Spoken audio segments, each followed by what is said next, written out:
Ketika seorang muslim menunaikan ibadah haji ataupun umroh, sebagian ada yang mengalami kejadian aneh. Kejadian ini bukan menjadi rahasia umum karena dialami oleh hampir semua orang yang telah beribadah di kota kelahiran dan perjuangan Nabi Muhammad Shallallahu Alaihi Wasallam tersebut. Alhasil, banyak yang beranggapan bahwa apa yang dialami oleh seseorang ketika menunaikan ibadah di tanah suci merupakan balasan atas amal yang diperbuatnya di tanah air. Jika kita senantiasa berbuat baik dan berangkat dengan harta yang halal, maka biasanya apa yang kita alami di tanah suci tentu akan menjumpai hal-hal yang baik-baik saja.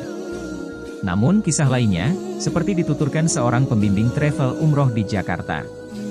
Salah satu jamaahnya mengalami kejadian yang bisa dibilang langka, baik di Makkah Al-Mukarramah maupun di Madinah Al-Munawwarah, atau di tempat pelaksanaan ritual umroh lainnya. Aurat sang muslimah senantiasa terbuka begitu saja. Bahkan ia mengalami bingung, sebab tak ada angin yang menyingkap pakaiannya, ataupun penyebab lainnya. Karenanya, di sepanjang menjalankan ibadah sunnah itu, muslimah hanya bisa meminta ampun kepada Allah Ta'ala atas kesalahan yang mungkin tak disadarinya. Terus seperti itu hingga ia kembali ke negeri tercinta. Dan, beberapa waktu setelah itu, teka-teki misteri kejadian aneh yang dialaminya di Tanah Suci terbongkar sudah. Sebab, berdasarkan penuturan pembimbing umroh itu, keluarga yang membiayai saya umroh ditangkap polisi. Rupanya, uang yang digunakan untuk membiayai umroh sang muslimah berasal dari sumber yang tidak halal, yakni dengan cara menipu. Sering kita mendengar cerita bahwa banyak sekali jamaah haji atau jamaah umroh yang mengalami pembalasan atas perbuatan buruknya, atau perbuatan baiknya, kala di tanah air. Contohnya ada orang yang waktu di tanah air suka menghujat orang, tahu-tahu di tanah suci mulutnya jadi mencong-mencong. Kisah nyata ada orang yang mendadak gila dan selalu menghitung batu dengan bilang bahwa itu uang. Sebab dia di tanah air adalah seorang rentenir. Alkisah ada orang yang tidak bisa melihat Ka'bah padahal dia sedang di area madhaf, tempat tawaf. Kisah nyata tentang orang yang selalu tersandung setiap jalan dan bilang kok banyak batu padahal dia sedang di Masjidil Haram, dan sebagainya. Beragam kisah yang disebutkan di atas itu adalah kisah nyata akibat perbuatan negatif. Ada juga kisah nyata yang menceritakan hal positif, semisal bagaimana seseorang yang sangat ingin mencium Hajar Aswad. Dia serasa ditolong entah siapa, sepertinya malaikat yang datang dan beralih rupa, memudahkan jalan baginya, sementara keadaan berdesak-desakan. Ini biasanya kisahnya para artis yang baru pertama kali ke Tanah Suci. Nah, kali ini ada kisah nyata yang unik, diceritakan oleh salah satu pembimbing haji travel terkemuka di tanah air. Tentang seorang pria yang akhirnya benar-benar taubat setelah kepalanya terjebak dalam rok seorang wanita di depan Ka'bah.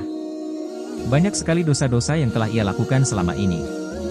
Selain suka main dengan wanita nakal, pria ini ternyata juga menjadi seorang pejabat yang zalim di daerahnya. Saat sedang berhaji di Makkah dia sangat menyesali segala perbuatan buruknya. Dia niat bertaubat sungguh-sungguh dan ingin mengembalikan hak rakyat yang dia ambil. Ketika di depan Ka'bah, dia meratap-ratap pilu, menangis, dan bersujud lama. Segala rupa macam doa dia baca dan dia rapal. Namun ketika bangun dari sujudnya, mendadak dunia berubah. Jadi gelap, pengap, dan bau. Bukan main takutnya sang koruptor tadi. Makin kencanglah tangisnya dan semakin takut dia. Berjuta-juta sesal keluar dari seluruh hatinya. Sujud makin panjang. Dan setelah merasa lama dan hatinya lega dengan tangisan, dengan agak takut dia bangkit kembali. Pelan-pelan dibukanya matanya. Seketika dunia telah kembali seperti sedia kala. Terang benderang, Masjidil Haram dengan Ka'bah nan agung terlihat begitu indahnya. Tak terperi kegembiraan Pak Koruptor tadi. Padahal, tadi saat dunia berubah mendadak gelap, sebenarnya tanpa dia sadari. Kala dia bangkit dari sujud pertama, dia masuk dalam rok seorang wanita Afrika yang sedang lewat di depannya. Kisah nyata yang unik ini akhirnya membuatnya taubat. Meskipun cuma masuk roknya seorang wanita Afrika bertubuh tinggi dan besar. Namun yang menjadi catatan, apakah bertaubat, berbuat baik, merenungi segala dosa itu saat hanya sedang berada di tempat yang suci saja? Memang momennya bagus, tetapi tidak seharusnya seperti itu.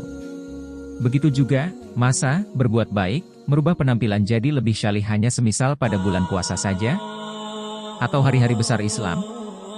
Ini sangat jamak kita temukan di dunia selebriti. Lantas setelah itu, setelah keluar dari bulan puasa, atau sekembali dari Mekah. Kebiasaannya yang kurang baik. Penampilannya yang mengumbar aurat, itu balik lagi. Sangat disayangkan sebab pertanda bahwa ibadah yang dilakukannya itu tidak berefek positif pada pelakunya. Sebab ibadah yang diterima oleh Allah, bukan sekedar penggugur kewajiban, adalah ibadah yang memberikan dampak positif pada pelakunya. Andai semisal kita kok sehabis ibadah tingkat ketakwaan kita biasa-biasa saja. Atau malah kelakuan kita semakin porak-poranda. Maka kita harus tahu bahwa ibadah kita tidak berefek apa-apa. Mesti menata niat. Kadang aku pribadi sendiri heran. Kenapa seseorang yang melakukan perampasan terhadap hak rakyat, makan dengan rakus uang mereka, saat terkuak kasusnya buru-buru balik berbuat baik? Dan itu mesti dengan jauh-jauh ke tanah suci? Seharusnya sebelum terbongkar, saat masih ditutupi Allah, dan saat dia sadar perbuatannya itu salah. Segera bergegas membenahi kesalahannya dan mengembalikan sesuatu yang bukan haknya. Dan tidak harus ke tanah suci, tapi taubatlah di tempat. Lalu apa faedahnya dia jauh-jauh ke Mekah, menemui orang-orang syoleh meminta doa agar permasalahannya dikelirkan setelah perbuatan buruknya. Atau persekongkolannya terbongkar dan ditelanjangi di depan rakyat. Hanya itu pikiran sederhanaku saat bersalaman dengan salah satu ketua partai besar yang terlihat linglung. Sebab banyaknya kasus yang menimpa dia. Padahal Pak Ketua ini terkenal dengan kecerdasan dan kecemerlangan karirnya saat masih mahasiswa. Apa entah karena keluguannya di dunia politik sehingga dimanfaatkan oleh teman-temannya, atau memang karena kerakusannya. Satu pelajaran juga, bukti bahwa latar belakang seseorang yang sangat berkesan religius tidak selalu menjamin bahwa dia akan baik, selama tidak ada perlindungan Allah di sana.